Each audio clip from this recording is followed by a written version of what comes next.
Good evening, everyone. Here's a little update on the 64 Impala project I'm doing. This is the rust repair I was doing for the rear body mounts.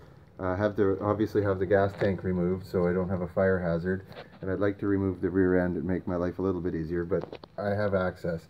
Here's the trouble here. That's inside the trunk, you can see, and that's what, like, that's all that's left. So I'm going to cut this out. There's a flange that goes all the way around here. I'm going to clean that all up and see what kind of condition it is up into this overlap joint here. And I'm going to see how much I can retain of this original piece. And then I'm going to manufacture my own mount out of a little heavier gauge sheet metal. This is really thin. And this is what's left of the bottom of the mount itself. Get it into good light here, but this fit inside here like that, and it's just obviously crumbled away, and that's the only drain it had. So that would get all plugged up, and it had been undercoated, so the undercoating probably plugged that hole right off the bat, and then filled it with sand like I said, and then encapsulated it, and it's just rotted away. But that's what's left of the mount there. The other side is intact, so I'm just going to go off the other side, the mount on that side there, which is soft but it's still intact.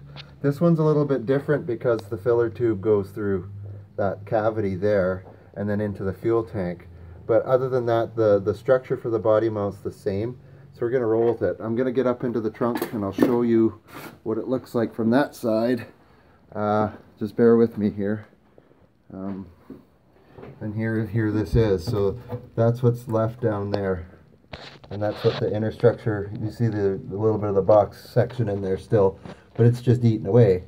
So I'm going to make up a panel myself here, and I'll put it to good use and put my welder to good use.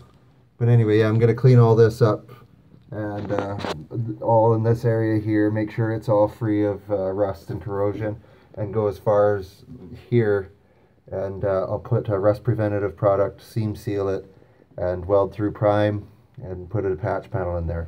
But this metal is just super thin. It's anyway. But that is what it is. This side over here will get the same treatment. Like I said, it's in a lot better condition. But the box section behind it, which holds the mount itself, is good for a template. So that's what I'm going to do. I also have some pictures in a couple of my books of what this part looks like, but there's no dimensions, so I'm just going to make it up as I go along. I'll make patterns out of the existing metal that's here, and we'll go from there. So yeah, just a quick update.